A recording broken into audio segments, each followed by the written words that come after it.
Olá, pessoas! Meu nome é Miguel, eu sou estudante de psicologia e é com muita felicidade que eu dou as boas-vindas ao primeiro do que eu espero que sejam muitos vídeos, no qual eu vou estar trazendo uma discussão cientificamente fundamentada de temas da psicologia. Temas esses vão girar em torno principalmente de psicologia clínica, psicologia social e psicopatologia, que são minhas maiores áreas de interesse. E esse é um projeto que vem me acompanhando desde o início da graduação. Eu sempre tive interesse em produzir algum tipo de conteúdo para divulgação científica, ainda mais nessa área que eu amo tanto, que é a psicologia. E é importante, antes da gente seguir para a discussão, salientar algumas coisas. Eu sou estudante, todas as informações, as fontes do que for discutido durante os vídeos vão estar na descrição. No caso de faltar alguma, avise que eu faço os ajustes. Qualquer tipo de feedback e comentário vai ser muito bem-vindo, vai ser importante para que eu faça os alinhamentos necessários para os próximos vídeos. Esses vídeos, eles vão seguir uma ideia de criar um repertório de maior longo prazo. Eles vão ficar disponíveis tanto aqui quanto no YouTube. E serão vídeos mais longos, no qual são temas mais complicados de se trabalhar em um tempo curto. Esses vídeos vão ter poucos cortes, talvez tenha uma maior dificuldade de trabalhar de uma forma mais dinâmica, eu vou fazer o que for possível para isso. Mas é importante trazer esses temas de uma forma um pouco mais aprofundada.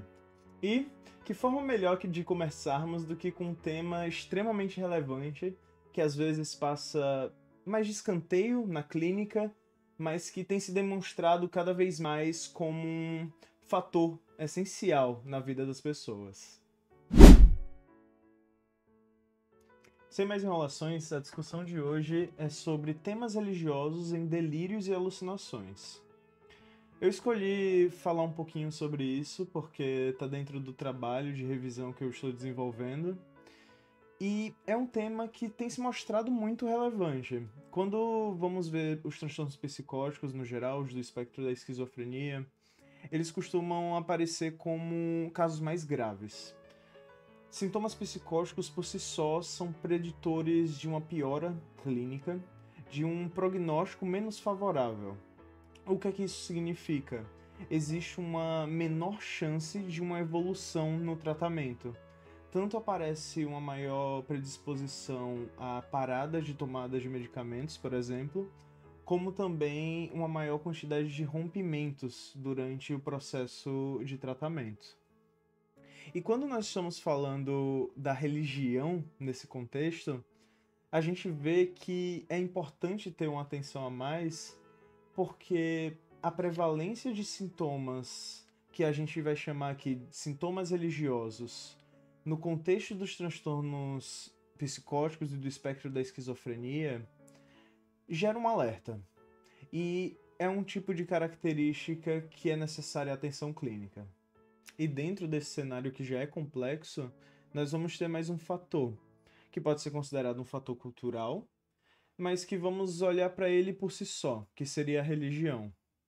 Quando eu falo de religião, eu não estou falando exclusivamente da espiritualidade pessoal daquela pessoa, mas o papel que a religião cumpre naquela cultura e a forma que ele está inserida nela é um preditor para que aqueles sintomas que chamamos de religiosos apareçam. Mas então, o que seriam esses sintomas religiosos? Dentro da psicopatologia, mais especificamente falando dos transtornos psicóticos, nós temos uma grande variedade na sintomatologia. O que seria isso? Na forma com que os sintomas se expressam, a fenomenologia dos sintomas. E dentro das diversas formas com que eles se expressam, os transtornos psicóticos podem se expressar com temas diretamente relacionados, ou pelo menos de certa forma, com a religião. Como eles costumam aparecer? Nós temos aqui os chamados de sintomas religiosos. São aqueles delírios, aquelas alucinações se expressando com material religioso inserido no meio. Nas pesquisas, foram identificados temas que surgem com maior frequência na clínica. E também que tem uma maior chance de aparecer quando os sintomas religiosos são identificados. E quais seriam esses? Sintomas, por exemplo, relacionados à culpa, ao pecado. Você ter medo de ser punido por algo que você fez. Você desenvolver delírios, ter delírios relacionados a temas como uma punição divina. De você ser merecedor de uma punição, por exemplo, por um pecado que você cometeu. E eu falo nesse sentido do pecado, trazendo um contexto também que foi encontrado diferenças na forma com que esses sintomas se expressavam a partir de diferentes religiões. Por exemplo, no estudo em que foi feito comparando culturas cristãs com culturas muçulmanas, foi identificado que esse sintoma relacionado à culpa é muito mais prevalente em culturas cristãs, numa comparação de mais de 45% em culturas cristãs para menos de 5% em culturas muçulmanas. Isso pode se dar por diversos fatores, não necessariamente quer impor um aspecto negativo à cultura cristã, mas é uma característica que foi apontada por um estudo. Além disso, nós vamos ter temas, por exemplo, de perseguição, no qual, mais uma vez, você pode ver que são aspectos que aparecem independentes de religião, em sintomas de alucinação e de delírios, mas quando eles aparecem nesse contexto, está de alguma forma relacionado, por exemplo, perseguição por uma entidade maligna. Mesmo pessoas que não são religiosas, às vezes estão inseridas em um contexto, uma cultura, no qual aprenderam a ideia de Deus, de céu, de inferno, de diabo, de punição, de demônios, de anjos.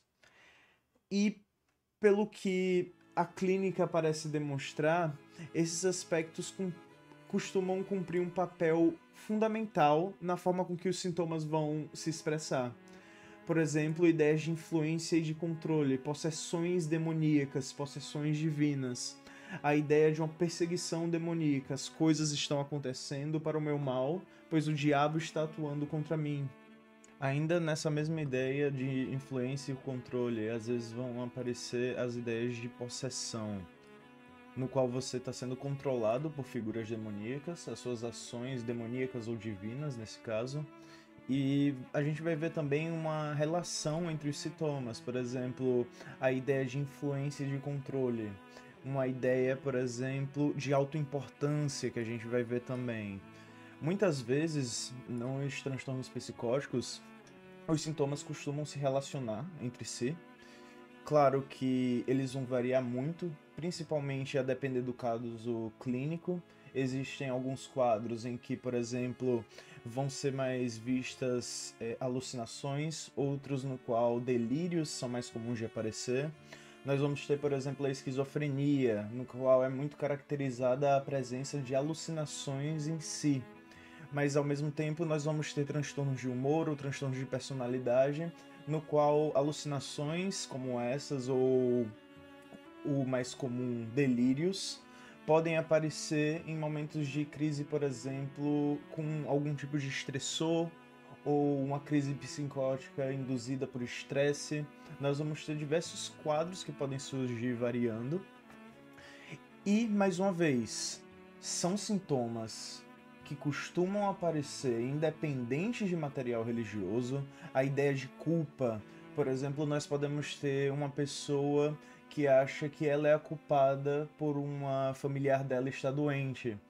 Essa característica, expressão delirante, não necessariamente vai aparecer relacionada à religião, mas existe uma prevalência que aparece e influencia a forma com que o diagnóstico costuma progredir na clínica. O que é que foi observado? Dentro daqui dos sintomas que a gente já tem a noção, nós vamos ver uma grande diferença na prevalência deles. E quando vamos olhar para essas prevalências, o que é que aparece? Uma coisa importante, antes da gente olhar esses dados por si só, é importante entender que os estudos costumam utilizar instrumentos diferentes No caso dos que eu selecionei para trazer algumas informações, eles são de anos muito diferentes, a metodologia deles vai variar, e isso tem influência nos resultados que vão ser tirados. Mas, para além disso, existe uma discussão que pode ser feita aqui. Por exemplo, o que é que foi observado principalmente?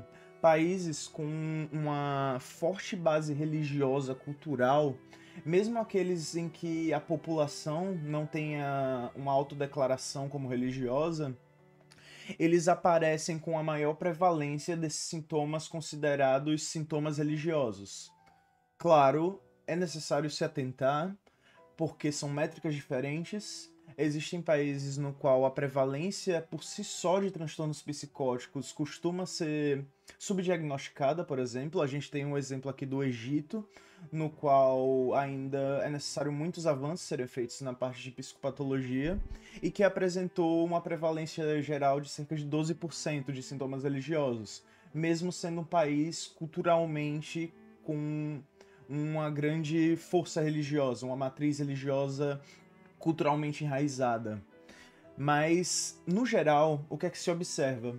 Países no qual a religião faz parte da estrutura cultural, por exemplo, países europeus como a Alemanha, eles costumam aparecer com uma maior característica de sintomas com teor religioso. A gente vai ter 39% dos pacientes na Alemanha tendo apresentado algum sintoma com material religioso ao longo da vida.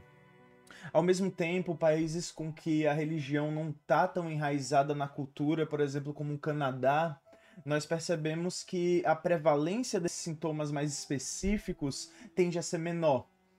Então, para além da fé pessoal, como a gente já tinha visto, o que parece influenciar mais é onde aquela pessoa está inserida culturalmente.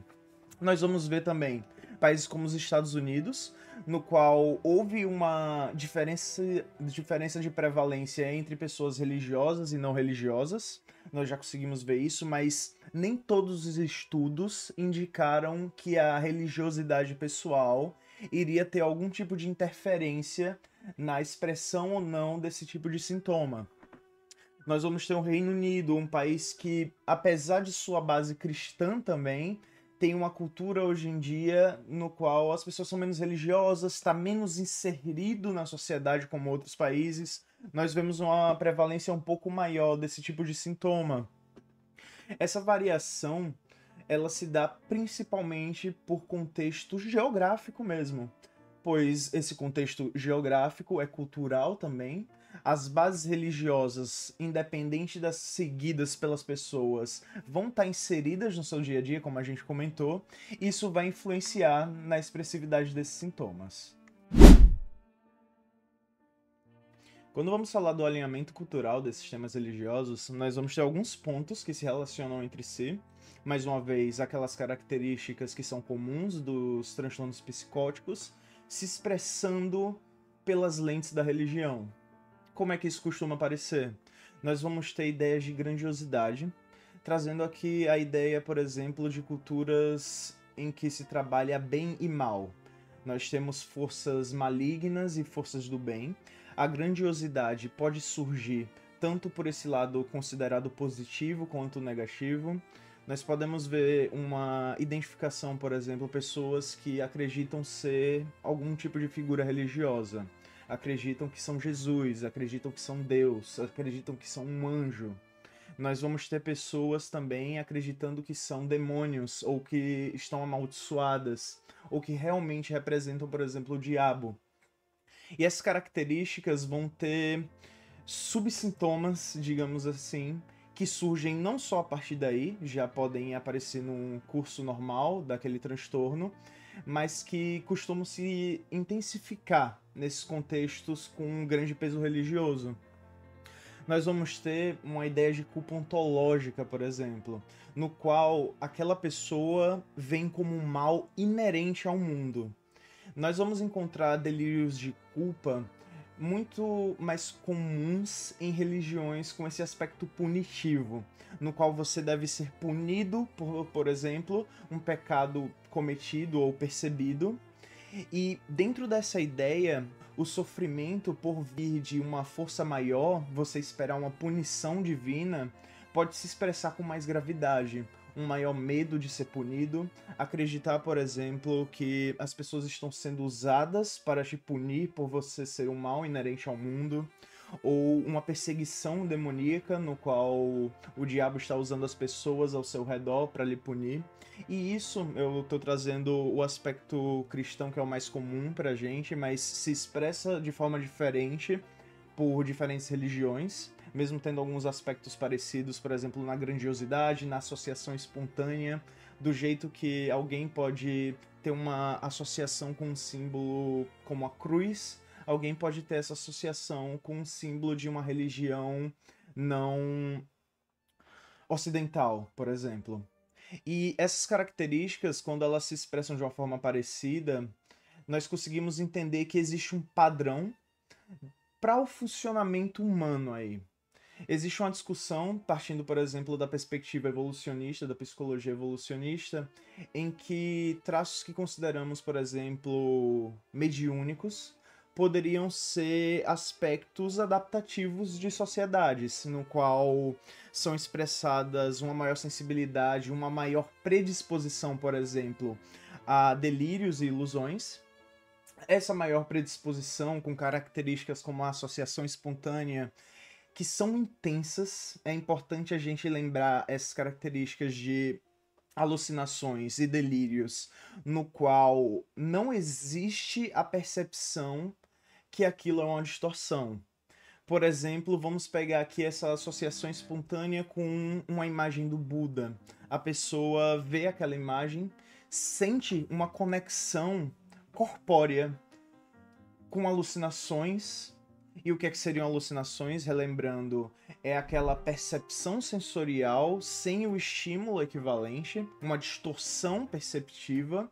Lembrando que a gente está trabalhando aqui o aspecto sensorial quando estamos falando de alucinações, mas surgindo em um contexto também com pensamentos delirantes. Esse vínculo com a figura religiosa, essa conexão que pode trazer também sintomas físicos, essa questão de você sentir uma energia, por exemplo, intensificando essa percepção e se estruturando aí um pensamento de grandiosidade, por exemplo.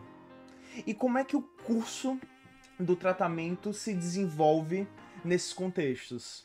Os dados que a gente conseguiu observar, por exemplo, questões messiânicas, pessoas com esses sintomas de grandiosidade têm uma maior tendência a rompimentos na terapia e a busca de curas mágico-religiosas. O que seriam essas curas?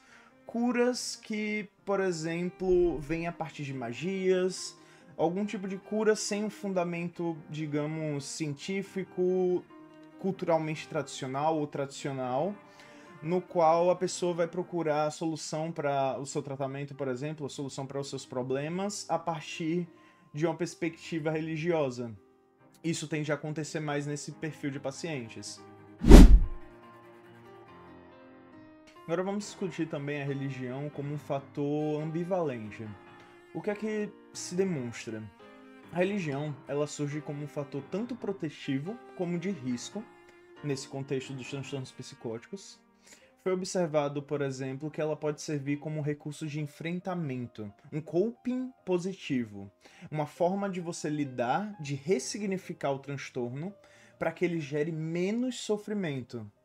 Preditor de um menor sofrimento, pelo menos em cerca de 45% dos casos, reforçando, isso é um estudo, quando nós vamos retirar dados ou trabalhar em cima de alguma fonte, é importante que se busque um aprofundamento para além do que um estudo para retirar um dado.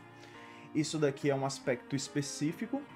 Quando estamos diante de um caso na clínica, por exemplo, e vamos pesquisar, não é a partir de estudos específicos, vamos procurar trabalhar algo que é bem investigado, bem estruturado, com uma boa quantidade de literatura.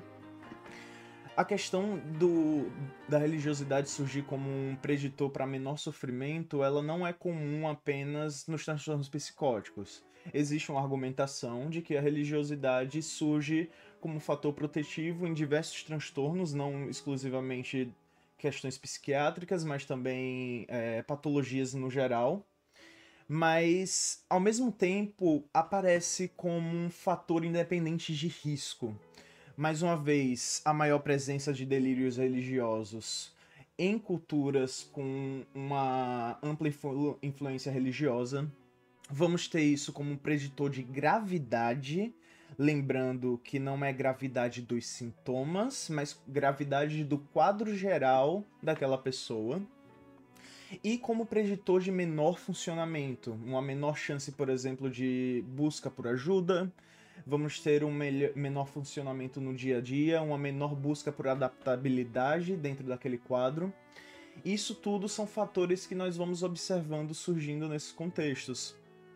Mas é importante entender que a religião vai cumprir um papel aí não necessariamente apenas negativo, e é aí que entra a importância na prática clínica.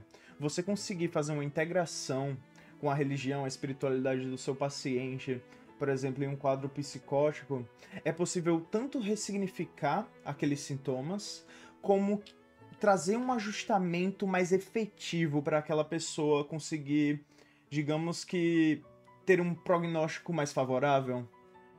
Mas, de qualquer forma, é um fator que precisa levantar um alerta.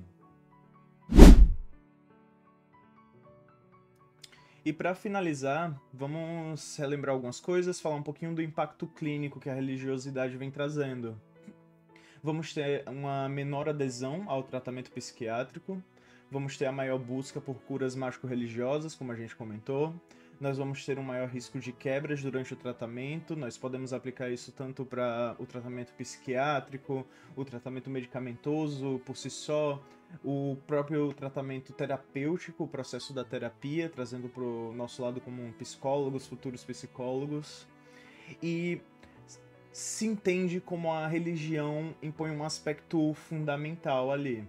Como eu acabei de comentar, tanto para um tratamento efetivo, de você englobar o aspecto espiritual daquela pessoa, para promover, por exemplo, um maior engajamento na terapia, para promover um maior engajamento com o seu tratamento de uma forma que faça sentido e que não gere, por exemplo, quebras, conflitos durante o desenvolvimento do curso do tratamento. Nós vamos ter também a ideia de que ainda é muito incerto os impactos que a religião tem trazido. Enquanto alguns estudos vão afirmar que não é um preditor de uma gravidade clínica geral, de uma gravidade clínica, outros vão apontar uma maior gravidade tanto nos sintomas como no funcionamento geral do paciente. Mas independente dos resultados que são trabalhados, já dá para se ter uma ideia da importância que é você ter noção desse aspecto que é tão culturalmente enraizado como a religião e como pode cumprir um papel essencial a gente englobar um pouco esse lado quando estamos diante dos pacientes na clínica. E por hoje a nossa discussão vai ficar por aqui. Nós poderíamos falar por horas e horas, esse vídeo poderia ter 3 horas de duração e ainda ia sobrar assunto dentro desse tema da religião e a psicopatologia para se discutir. Eu espero que eu tenha trazido informações que são relevantes de alguma forma, que vocês tenham aprendido. Eu fico muito feliz se você está vendo essa parte e você viu até o final, o que tem que ter muita paciência para me aguentar falando por tanto tempo. Eu pretendo trazer vídeos pelo menos quinzenalmente ou mensalmente, não trabalhar tantos estudos de uma vez, talvez trazer temas específicos. O tema do trabalho de revisão que eu estou desenvolvendo é temas religiosos em delírios e alucinações no contexto dos transtornos psicóticos e do espectro da esquizofrenia, uma revisão integrativa da literatura. Eu espero que isso tenha sido um conteúdo a motivar a uma busca clínica maior. São aspectos os que eu pretendo trabalhar aqui e trazer que são extremamente relevantes na prática clínica de futuros psicólogos, de psicólogos, aspectos que às vezes podem passar desapercebidos, mesmo seguindo o modelo biopsicossocial. O social, o cultural, às vezes acaba ficando de escanteio. tendo seus lados positivos e negativos, entendo a função que isso cumpre, a busca por um diagnóstico mais preciso, a busca por critérios diagnósticos que sejam mais universalizados, mas quando estamos diante da clínica de pessoas no qual cada uma tem uma existência diferente, podemos trazer esse lado, é essencial levar em consideração aspectos como o religioso, cultural. Como podemos ver, existem impactos clínicos extremamente relevantes e levar em consideração mais esse contexto pode promover um tratamento mais efetivo, mais bem validado e com uma maior chance de melhora.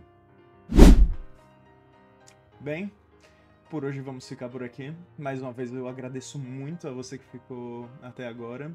Caso esteja vendo esse vídeo pelo YouTube, peço que você se inscreva, deixe um like, vai ser muito importante, me ajuda muito. Espero que tenhamos muitas discussões ricas pela frente. E nos vemos na próxima. Tchau, pessoas!